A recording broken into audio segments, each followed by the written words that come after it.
लेकिन हमारा और आपका मन जगत की तरफ चल रहा है, तो साहब ने उसको शिव की तरफ किया।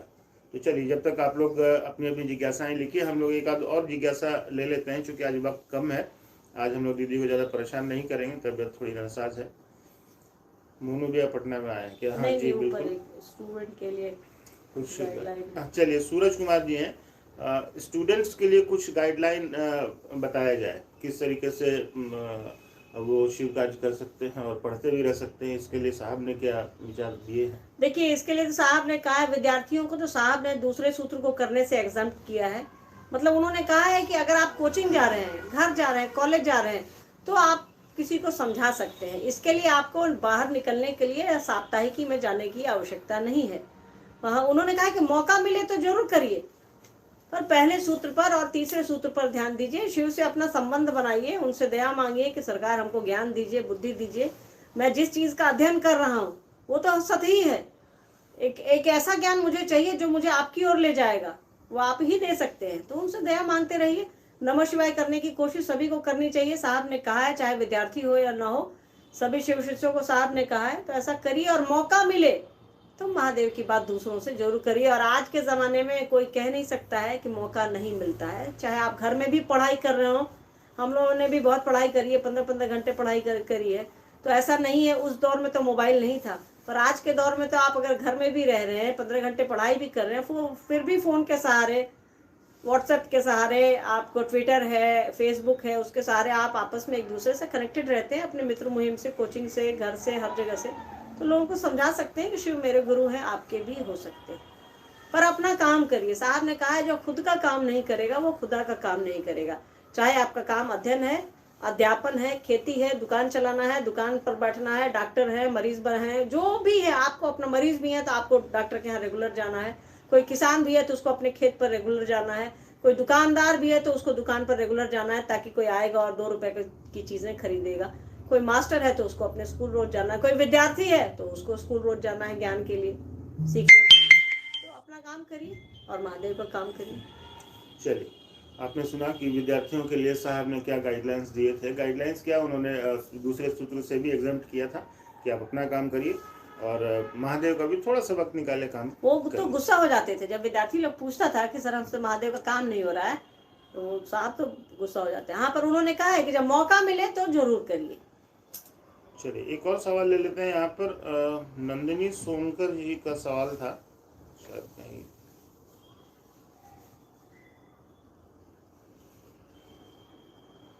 चलिए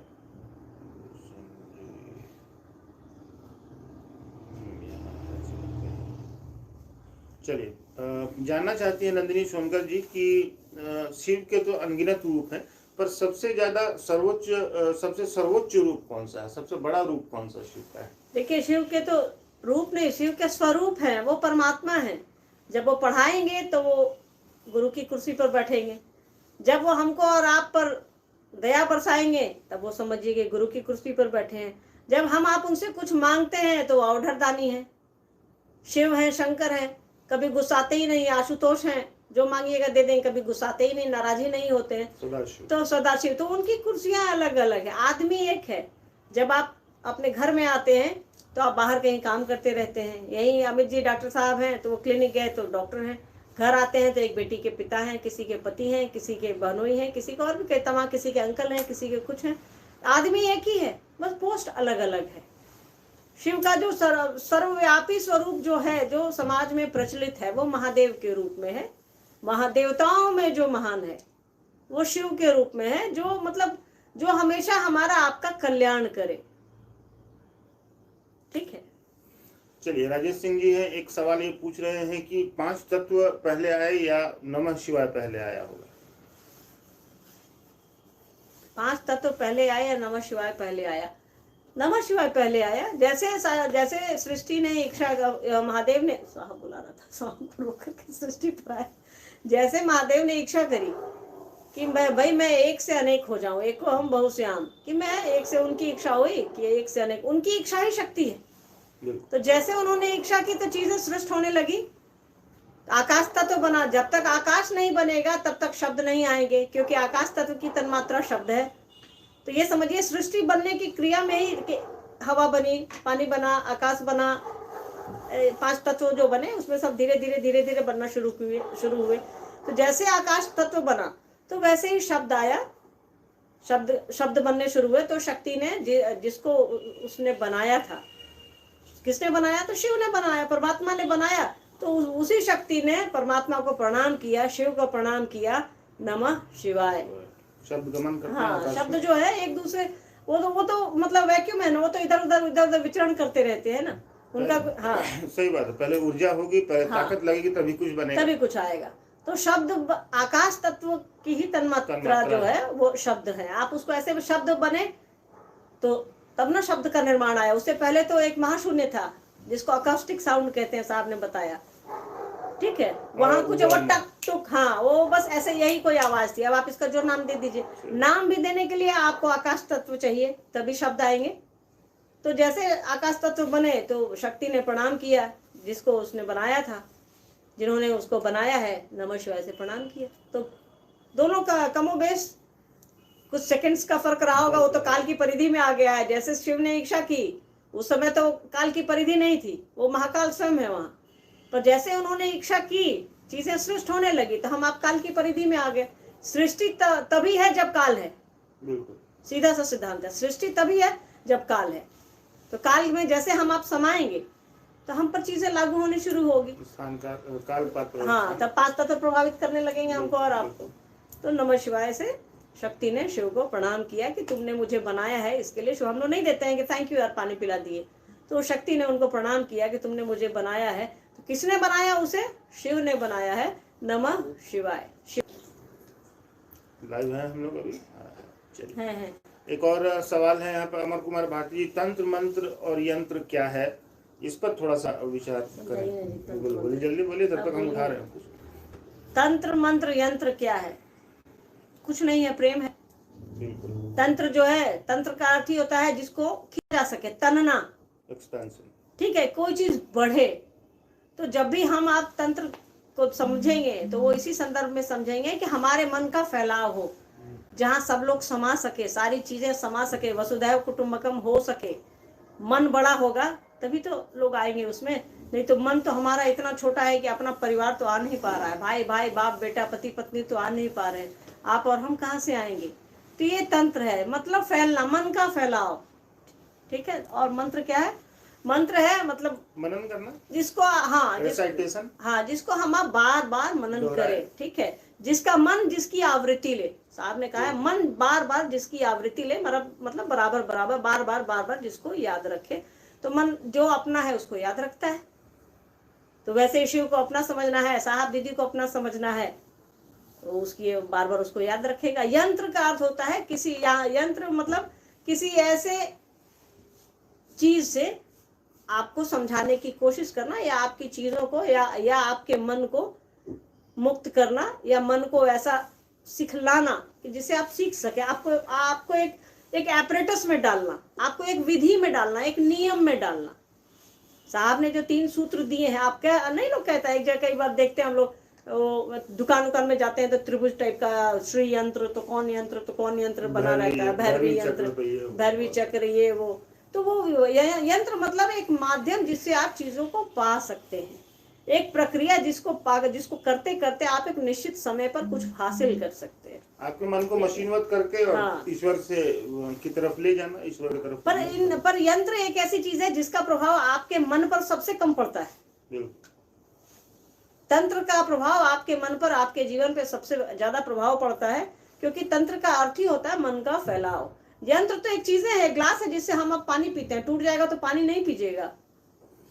साहब की व्याख्या को याद करिए। सब जगह तो उन्होंने लिखा और चले शिव की ओर मेहर मिलाकर, शिव गुरु पत्रिकाओं में उन्होंने लिखा है कि भगवती पूछ रही हैं शिव से कि ओ लॉर्ड व्हाट इज तंत्र, और शिव जवाब दे रहे हैं tantra is, Devi tantra is nothing accept love and surrender, यानी प्रेम और समर्पण के अलावा तंत्र कुछ नहीं है। आज जो हम लोग तंत्र देख रहे हैं, कोई तांत्रिक ऐसे कर रहा है, आग निकल रहा है, वो सब भगवत पादक विधियां हैं, उन सभी चीजों, वो सब ऐसे ही है, वो सब ताकि हमारा आपका मन डर सके। मन तो बहुत जल्दी डर जाता है, हम आप डर सके, तो चीजें तो डरा देती है हमको और आपको, पर सही अर्थों में वो तंत्र नहीं है। तंत्र तो प्रेम है, समर्पण है, ठहराव है। चलिए, तंत्र मंत्र यंत्र आपने समझा। कि तन धातु से बना हुआ है, यानी expansion of unit mind till it reaches the cosmic mind. मंत्र भी आपने समझ लिया और यंत्र भी आपने समझ लिया सरल शब्दों में। चलिए एक रामनारायण जी का सवाल उठा लेते हैं। क्या साहब के बगिया को सजाने के लिए, उनके बगीचे को सुंदर बनाने के लिए किसी से परमिशन की जरूरत है क्या? रामनारायण भाई, आपको क्या लगता है, साहब ने कभी कहा है क्या? साहब की बात याद रखिए। हमको और आपको कायदे से साहब और दीदी माँ की बात याद रखनी चाहिए। साहब ने मिट्टी और पानी की तरह 3 सूत्र हमको और आपको उठाकर दे दिया, हवाओं में बांट दिया। जैसे खुशबू बटी रहती है, आप परफ्यूम आप लगाते हैं ना, तो परफ्यूम आकर के नहीं कहता है कि हम महक रहे हैं, हम महक रहे हैं। हम लोग कहते हैं कि अरे बहुत बढ़िया सेंट लगाए हो यार। कहीं बहुत अच्छी अगरबत्ती जलते रहती है तो नहीं हम लोग कहते कितनी बढ़िया अगरबत्ती। अगरबत्ती आकर के नहीं कहती हमको और आपको कि हम जल रहे हैं, हम जल रहे हैं, हम जल रहे हैं, हम महक रहे हैं। हम आप कहते हैं। तो साहब ने तो प्रेम की विधा दी है हमको और आपको। उन्होंने किसी से कोई परमिशन लेने के लिए कहा ही नहीं। उन्होंने कहा कि आपका एक चर्चा हम लोगों ने फेसबुक पर, ये यूट्यूब पर डाली थी कि कोई भी आदमी, कोई भी मनुष्य, कोई भी मानव राजस्थान के मरुस्थल में भी अगर अभी अभी शिव को गुरु मानता है तो वो मेरे कलेजे का टुकड़ा है, साहब ने कहा है। और उसका सीधा बॉस मैं हरिंद्रानंद हूँ। तो आपके सीधे बॉस आप हो या हम हो या कोई भी आदमी हो जिसने अभी अभी शिव को अपना गुरु बनाया है, या जो 30 साल पहले बनाए हैं, जो 35 साल पहले बनाए हैं, वो हो, हम हो, या जिसने अभी अभी इस सेकंड में शिव को अपना गुरु बनाया है, उसका इमीडिएट बॉस तो साहब है। तो साहब जैसा कहते हैं वैसा करने की कोशिश हम आप करें। कुछ चीज़ें हैं तो जो चलती रहती हैं भाई, उस पर उतना ध्यान देने की ज़रूरत नहीं है। मन थोड़ा दुखी होता है, ऐसा नहीं है आपका ही दुखी होता है, हम सभी का दुखी होता है। तो हाथ की 5 उंगलियां हैं, कोई किसी में दर्द है तो क्या करिएगा बताइए? उसको ठीक ठाक करिए, हाथों दबाइए, ठीक हो जाएगा अगर मोच आ गई है तो। बाकी चलने का नाम है जीवन। साहब कह रहे हैं आओ चले शिव की ओर। साहब ने ये नहीं कहा कि आओ परमिशन लेने की ओर चले। साहब ने कहा आओ चले शिव की ओर। शिव की ओर चलने का प्रयास हम कर ही रहे हैं। साहब दीदी माँ की नियत से करें। बाकी अब मेरी समझ में नहीं आता है यार, कुछ चीज़ें मेरी समझ में नहीं आती हैं और आ भी नहीं सकती हैं, क्योंकि हमारी खोपड़ी भी अलग है, हम लोग समझ नहीं पाते हैं। बस इतना समझते हैं कि साहब ने एक प्रेम की विधा दी है, उसको हम आप बचाए रखें। नहीं, ये हमारा आपका सौभाग्य है कि हम आप साहब का काम कर रहे हैं। नहीं तो वो आदमी तो जब मुझ जैसे गधे से काम करवा सकता है तो किसी से काम ले लेगा। वो पेड़ों से, पत्तों से, वो मतलब वो किसी से काम ले लेंगे वो। ये हमारा आपका सौभाग्य है। और किसी से परमिशन लेने की क्या आवश्यकता है आपको यार? हमको किसी भी आदमी को क्यों कोई परमिशन लेगा महादेव का काम करने के लिए? ठीक है, इसलिए इसमें कोई पूछने वाली बात नहीं है। आप स्वतंत्र हैं, आप बिल्कुल स्वतंत्र हैं, करिए। क्या रोक रहा है आपको? और रामू भाई को क्या रोक सकता है भाई? तो बम फूट जाएगा। चलिए आओ चले शिव की ओर से। बिरंची जी पूछना चाहते हैं, इस आग में न शोला था न चिंगारी, इससे क्या समझना है दीदी? तो शोला चिंगारी तो बिरंची जी, ये शिव सीता में शोला चिंगारी की बात क्या है सवाल बाबू? इस आग में न शोला था न चिंगारी, बीच हाँ, इस आग में शोला है न चिंगारी है। अरे भाई ये तो प्रेम की विधा है, यहाँ शोला चिंगारी की बात क्या करें हम आप? हाँ, प्रेम पनपता है मन में ही, प्रेम पनपता है दिल में ही, इसी जीवन में पनपता है। ठीक है, तो अब शोला बने कि चिंगारी कब बने भाई? बनाना तो है इसको। या चिंगारी नहीं बने या शोला नहीं बने, प्रेम तो बनेगा ना। प्रेम का ही एक पौधा जन्म ले लेगा। याद रखिएगा, शोला पे भी जब आप पानी डालिएगा, शोला मतलब आग, आग का गोला, आग के गोले पे भी जब आप पानी डालिएगा तो वो जो राख बनती है वो बहुत ही उपजाऊ राख होती है, जिससे किसी का भला ही होगा। तो शिव शिष्यता से भली चीज, शिव शिष्यता से अच्छी चीज तो इस धरती पर भी नहीं आई है। हम तो इतिहास के विद्यार्थी हैं, आप में हजारों लोग होंगे इतिहास के विद्यार्थी। इतनी अच्छी बात इतिहास में ही नहीं आई है। तो शोला बने कि चिंगारी बने, या शोला न बने या चिंगारी बने, प्रेम ही उपजना है। तो इसके लिए टेंशन क्या लेना है? चलिए, आपने सुना। और एक और सवाल है यहाँ पे कि जब कोई आदमी जिस ड्रेस में मरता है या कंगन पहने मरता है, तो क्या मरने के बाद वही ड्रेस होता है? Please explain. भाई मरने के बाद तो क्या होगा? तो ड्रेस तो शरीर न पहनेगा, और क्या? ड्रेस तो शरीर तो जल जाता है यार। तो उसमें जब अंतिम संस्कार होता है हमारे यहाँ, तो ड्रेस के साथ ही उसको फूंक दिया जाता है, उसमें आग बना दी जाती है। अंतिम समय में जो आप उसको देख रहे हैं तो आपका दिमाग ऑप्टिकल इमेज बना लेता है। वही और हर जगह उसकी याद आती है तो आपको वही दिखता है। वही कोई बात नहीं है, क्योंकि कोई ये सब कोई बात नहीं है, ये मरने के सब बाद तो बनना। शरीर है नहीं, शरीर होगा तब ना वस्त्र पहने। मन नहीं ना मर सकता है, मन कैसे मरेगा? बिल्कुल। वो आत्मा कैसे मरेगी जहाँ जिसको परमात्मा की ओर गमन करना है? वो तो उसी परमात्मा का अंश है ना। तो जिस दिन उसकी इच्छा होगी कि ये सृष्टि वापस मुझ में समाहित हो, उसी दिन वो मन भी जाएगा वापस। तो कपड़ा उपड़ा की चिंता नहीं करनी है, मन हमारा आपका किधर जाएगा इसकी चिंता करनी है। तो शिव की वास्तविक दया क्या है, जरा बताएं। जब तक आप लोग कुछ सवाल लिख लीजिए, 1-2 सवाल हम लोग और लेंगे, उसके बाद हम लोग छुट्टी मांगेंगे आप लोगों से। शिव की वास्तविक दया है हमारा आपका शिव होना, शिव जैसा होना, साहब दीदी जैसा होना। शिव की वास्तविक दया देखनी है तो साहब दीदी का जीवन देखिए। वो दोनों अस्पताल में हैं अपने अपने समय पर, अपने अपने जो जिस समय उन्होंने शरीर छोड़ा है, और उनको चिंता हो रही है कि बाहर महादेव का काम हो रहा है। ये शिव की दया है, ये शिव की वास्तविक दया है। 300 वाला कार्ड लाए हो कि नहीं? बाहर जो लोग हैं उनको चाय पिला रहे हो कि नहीं पिला रहे हो? यार पैसा लाए हो, पैसा नहीं है तो देखो जाके मेरे गुडरेज में पैसा होगा। ये कौन बोलेगा? ये अपना बाप भी नहीं बोलेगा। ये शिव शिव हरिंद्रानंद ही बोलेंगे, और साहब दीदी माँ नीलम आनंद ही बोलेंगे, और कोई नहीं बोल सकता है। हम भी नहीं बोल सकते हैं। अब मुझे नहीं लगता कि आप लोग भी कोई बोल पाइएगा, पर मेरी स्थिति तो यही है, कमोबेश बाबू की भी स्थिति यही है कि भाई हम लोग जब अंतिम अवस्था में पहुंचेंगे, चाहे वो उम्र का कोई भी पड़ा हो, तो हमारी जुबान से हाँ कोशिश यही रहेगी कि हम लोग साहब दीदी जैसा बने कि अंतिम समय में भी उनको मालूम है कि वो 15 मिनट बाद नहीं रहेंगे, तो भी मुझ पैसे ताव दे करके निकल रहे हैं और गुरु भाई गुरबानों से पूछ रहे हैं क्या हाल है, ठीक हो? हम लोग को तो थोड़ा सा कुछ एक फोड़ा हो जाता है तब तो हम लोग बाप बाप करते हैं, कहते हैं कि महादेव दया नहीं कर रहे हैं। सोचिए उस आदमी की सोच, उस आदमी की चाहत उस शिव के प्रति, उस महादेव के प्रति। माँ को साहब समझा रहे हैं कि अरे भाई आपकी तबीयत खुद ठीक नहीं है, आप कहाँ दूसरे को समझाते चल रही हैं और आशीर्वाद देते चल रही हैं। तो ऐसा जीवन होना चाहिए ना कि लोग याद रखें।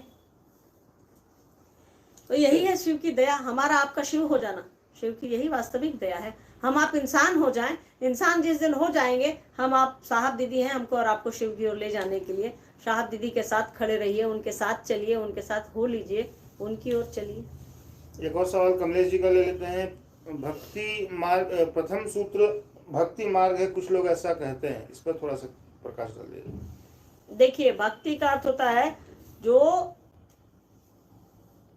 हर चीज में हाँ में हाँ मिलाए, गईयो हाँ भैंसियो हाँ, समझ ना, देहाती कहावत हम लोग यहाँ बिहार में, गईयो हाँ और भैंसियो हाँ। माँ हमारी कहती थी, हम लोग कहावत बचपन में मनाते हुए, ननिहाल में हम लोगों का समय बीता है बहुत ज्यादा, तो हम लोग कहावत से बहुत हम लोगों को याद है, भले वहाँ की जुबान भूल गए पर कहावतें हम लोगों को बहुत ज्यादा याद है। तो देखिए भक्ति करने के लिए भी आपको किसी से प्रेम कर, किसी को अपना समझने के लिए भी बताना पड़ता है। माँ छोटे से बच्चे को बताती है कि सामने जो खड़ा है वो तुम्हारा, तो आपको गुरु बताएंगे। अनुशासन से ही, सीखने से ही हम आप आगे बढ़ सकते हैं। और शिष्यता का चरमोत्कर्ष भक्ति है, पर शिष्य बनिएगा तब तो भक्त बनिएगा। भक्त बन के आप शिष्य नहीं बन सकते हैं। रावण से बड़े भक्त हम आप नहीं हो सकते हैं। रावण ने महादेव को कहा कि सरकार आपके पास 5 मुंह है, हमको 10 मुंह दीजिए। पंचानन हमारे गुरु का नाम है ना, एक स्वरूप है ना, पंचानन मतलब 5, आनंद मतलब चेहरे। रावण ने शिव को कहा कि मुझे 10 चाहिए, आपके पास 5 है, मुझे 10 दीजिए। महादेव ने कहा तथास्तु, और वही 10 सिर रावण काट करके, जैसा कहानियां कहती है, महादेव को चढ़ा दिए और उनसे त्रैलोकी की शक्ति लिए, पर उनसे ज्ञान नहीं लिए। तो क्या फायदा बताइए। 0/100 साधु के वेश में आए, एक स्त्री का हरण कर लिया उन्होंने, साधुता भी बदनाम हो गई। बताइए महादेव का सबसे बड़ा भक्त ज्ञान के अभाव में क्या उल्टा कर गया। तो हमको और आपको भक्त बनने के लिए भी शिष्य बनना होगा, समझना होगा, ज्ञान लेना होगा, अपने गुरु से ज्ञान लेना होगा। चलिए आपने सुना, भक्ति तो सारे तो उससे शिव, अपने शिव से, अपने उस गुरु से प्रेम करने की विधा है। सबके भीतर जो सीडिंग है तीनों सूत्रों के, वो प्रेम ही है, वो भक्ति ही है। लेकिन उसके लिए भी आपको गुरु की आवश्यकता, सीखनी होगी, सीखना तो होगा। चलिए एक और सवाल लेते हैं। राम नारायण जी पूछ रहे हैं, कंगन साथ जाएगा क्या? नीचे पूछे थे, याद रह गया। नहीं दीदी क्या है? राम नारायण जी हैं। अच्छा, कंगन साथ जाएगा क्या? इनका सवाल था तो पता नहीं जी जी था ना।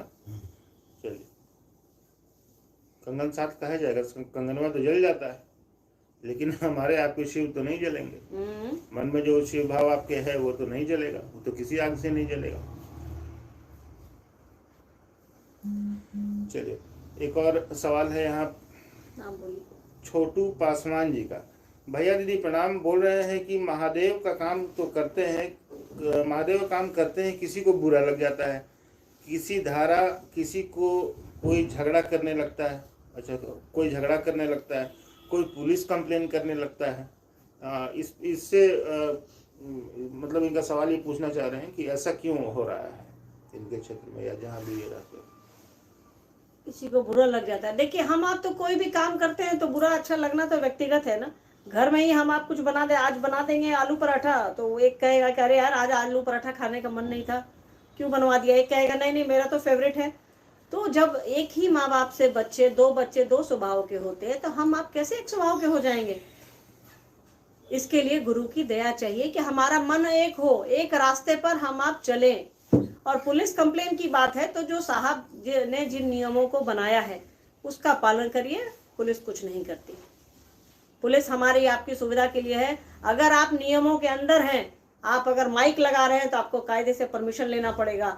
आपको किसी जगह पर अगर परमिशन लेने की आवश्यकता है तो स्थान का परमिशन लीजिए, लिखित दीजिए, और बाजा लगाने का परमिशन लीजिए। आप बाजा लगाने का परमिशन नहीं लेंगे तो कोई भी आके कह देगा कि भाई परीक्षाओं का मौसम है, तुम बाजा बजा रहे हो, आप नहीं मानिएगा, पुलिस को ले आएगा। तो कानून के दायरे में साहब इतने बड़े पदाधिकारी रहे, उन्होंने आजीवन कभी किसी कानून को नहीं तोड़ा। तो हमको और आपको कोशिश करनी चाहिए कि कानून का पालन करें, इस देश के संविधान का पालन करें। और शिव की बात करने के लिए कोई किसी को जेल नहीं भेज सकता। इस देश का कानून हमको और आपको स्वतंत्र अधिकार देता है, यह संविधान देता है कि हम किसी भी बात को अपना सके एक मर्यादित रूप से। अब आप शिव चर्चा कर रहे हैं, कहीं मारपीट करिएगा तो पुलिस आ ही जाएगी।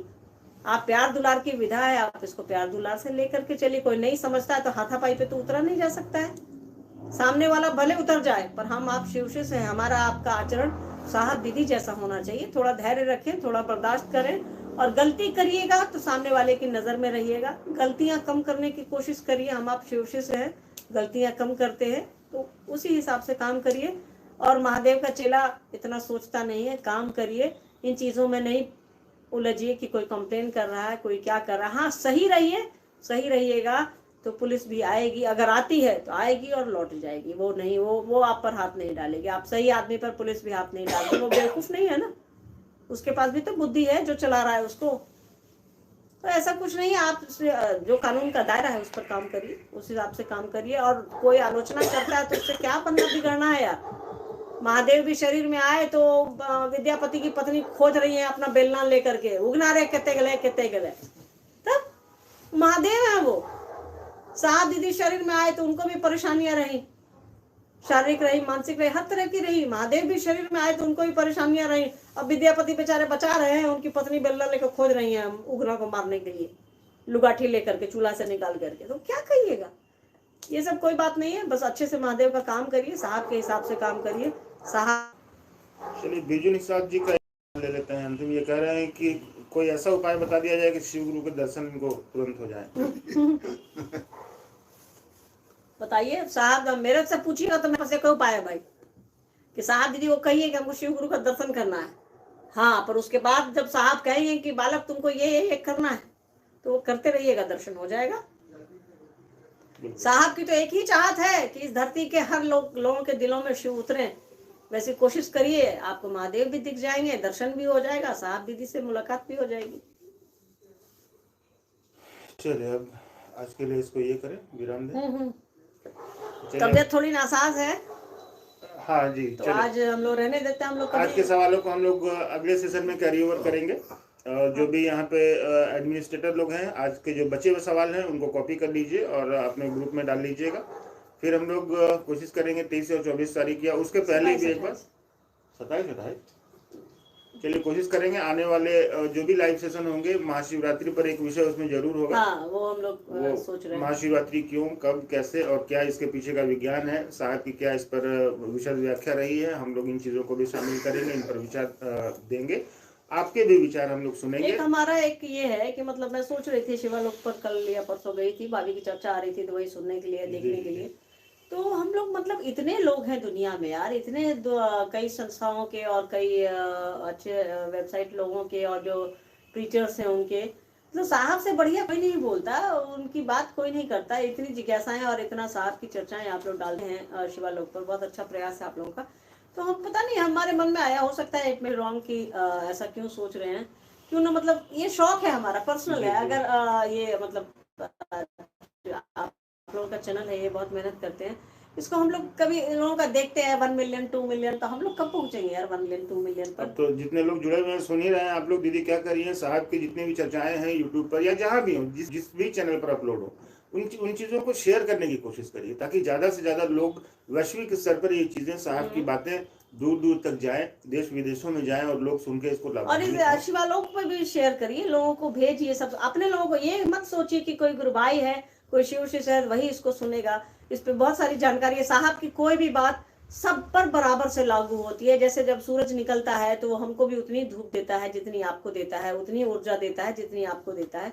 साहब की बातें तो सबके लिए है, सबको सुननी चाहिए। तो हम लोग कोशिश करें कि हम लोग अपने व्यूअरशिप को भी कम से कम एक आध शौक है ये हमारा, हम लोगों पे भी शिवालोक पर कोई लिखे 1 मिलियन फॉलोअर सब्सक्राइबर, पता नहीं वो दिन कब आएगा। अभी तो हम लोग के में ही चल रहे हैं। हाँ, अभी तो हम लोग के में ही चल रहे हैं। तो आप लोग सब्सक्राइब भी करिए, शेयर करिए, लाइक बटन दबाइए। अब जैसे देखिए 300-400 लोग लाइक हैं और लाइक्स जो है वीडियो पर बहुत कम आते हैं, तो आपसे गुजारिश है कि आप उसको शेयर करिए, लाइक करिए। और अपने फेसबुक अकाउंट से भी शिवालोक में साहब की जो वीडियो है, अच्छे अच्छे पुराने या जो भी नए वीडियो भी हैं अभी तक के, उनको शेयर करिए अपने अकाउंट से, ताकि लोगों के बीच वो जा सके।